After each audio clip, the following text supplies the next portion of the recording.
Qaqaşım sən əlin hara gedərsən? Hadi kardeş, sattım onu öyle. Olanı dersen.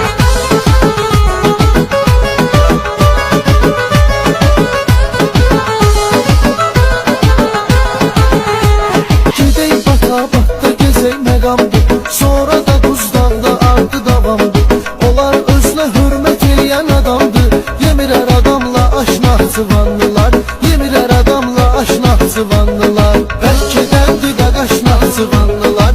Belki dendi qaqaşna sıvanlılar. Gelse bir Allah dolu ev ocaqla. Ürək süfrəsini açar öz qonaqla. Lap belə heç nə olmazsa qabaqla. Qoyan pendir lavaşla sıvanlılar. Qoyan pendir lavaşla sıvanlılar. Belki dendi qaqaşla sıvanlılar.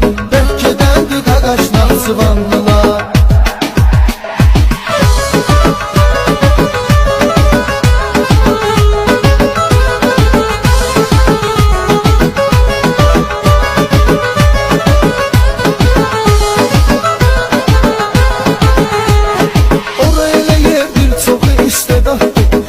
Şərur bir yanı ordu baktı. Kadırlar bıraktı ali savahtı.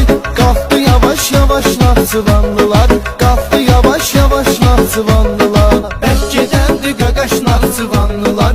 Belki dendi qaqaş Nahçıvanlılar. Ay Məhəmməd etmə çox müzakirə. Onlar acı söz deməz müsafirə. Narahat olma, hörmət edər şairə. Düşsə dava dalaş Naxçıvanlılar. Düşsə dava dalaş Naxçıvanlılar.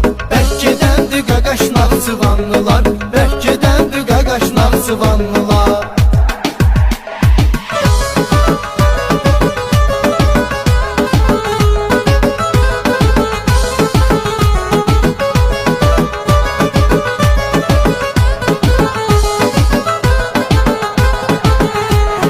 Bir gün biz qanutdurarıq düşmana.